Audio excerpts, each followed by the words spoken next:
everybody, welcome to the Hammond Urban Homestead. I am Sierra. This video is just rabbits in winter. So I have my gloves, but I'm videotaping, so I only need one. You can hear the jets above. Oy. Now, the hardest part about having livestock in the winter in Alaska.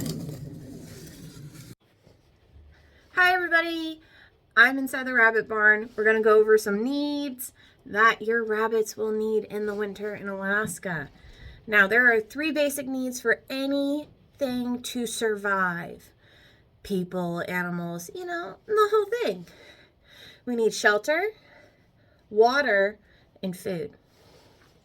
Now, those are really important factors when you start looking at what you're going to do for your animals that you're going to keep for your homestead, your farm, your backyard hobby farm, whatever you want to call it. Now, for me, I have a whole entire, let's block that light. I have a whole entire rabbit barn that holds 20 cages. I have 20 cages in here. Now, majority of them are on the walls. I have 2 in the center. Those are the children's pet rabbits, but they're their show animals as well. So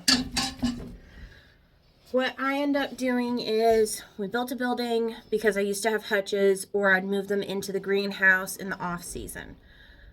But that became really difficult because my numbers started growing and I really wanted somewhere to put them that wasn't going to be taking up space in the greenhouse.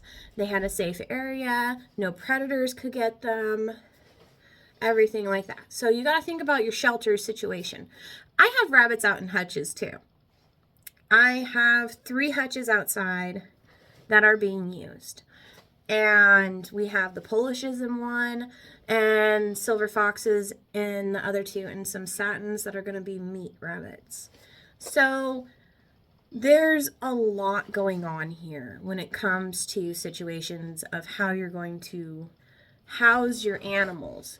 Now, in the rabbit barn, we have the cages, and this thing is the poop chute.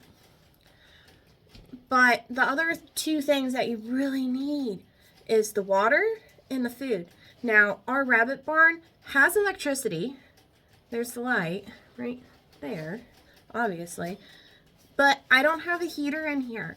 When I have this barn filled with animals, like the rabbits, and the doors are closed fully, it's not closed right now, but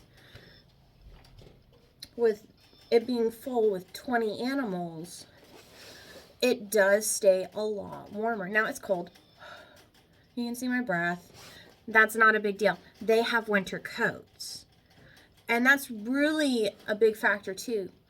Making sure you have stock that will do well in the cold conditions, like silver foxes and satins and pretty much any fur breed. You're great, man. You're awesome. I don't know about some of the other breeds. I don't. I only have a couple of breeds. But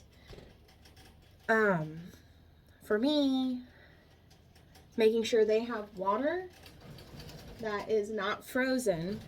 This isn't frozen. If I popped it loose.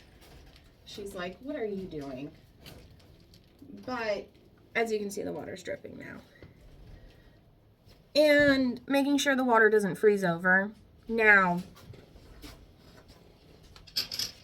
summer months, I have this filled all the way to the top. This is the water bottle I highly recommend. It does not break when it freezes solid. Like with the ice expanding and everything. It does not break. It's really, really nice. Highly recommend them. Only the white and purple. I have to say this. I did all the other colors and they all broke. White and purple.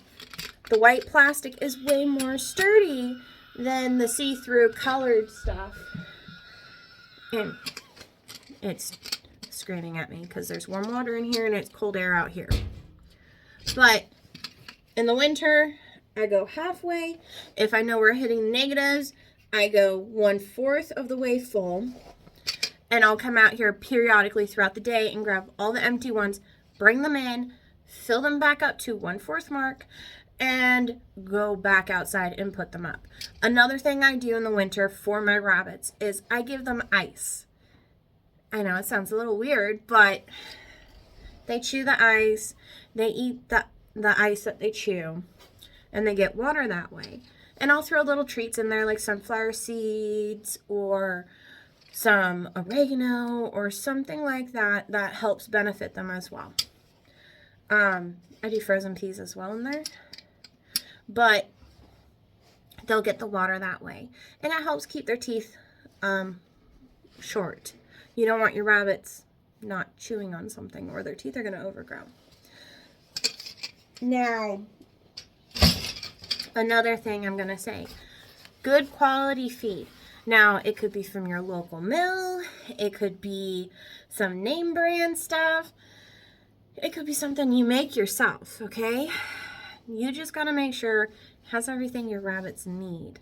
Now, for myself, one second, the rabbits are now stirring because I'm opening the feed barrel. I use the Purina show feed rations for my rabbits, and I've gotten really good results. I recommend it, but the price is higher than the local feed. Now, I give my rabbits my standard size to a little bit larger, as in my silver foxes. They get 1 cup of feed a day. Now, if we start hitting the negatives, I'll boost it up a little bit more. Now, my smaller breeds like the Polish and the Hollands, I give them like 1/2 cup. They probably need less, but we're in the winter months and I'm not too driven to sit there and do the math for how much they need for each one of them. Now, with the silver foxes, they do probably need a little bit more, but everybody gets a cup.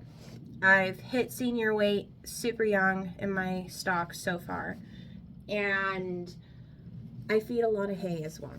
Now, if you look behind me, you'll see there's hay all over the floor over there and cages. That's because the rabbits waste a lot, but at the same time, they eat a lot. High quality feed, high quality hay. If your rabbits need hay, give them hay. It's great for them. And they need it, honestly. Now, there are some problems you might come across during the winter in like a barn setup like this. We have fans. I don't have them plugged in right now because all of the pee is getting frozen. But if you have a heat wave where stuff starts melting, you better have air circulation, as in taking that ammonia air out. And what I do is I'll come in and I'll plug in the fans, and I will run the fans until the barn is cleared out of that smell, or until I know when the next freeze is coming up. Right now it is snowing like the dickens outside, and I'm not looking forward to having to pull that snowblower out. But making sure my rabbits have what they need is important to me, along with all of our other livestock on our property. So, I hope that was a little bit informative for you guys. As I said, this building is not heated.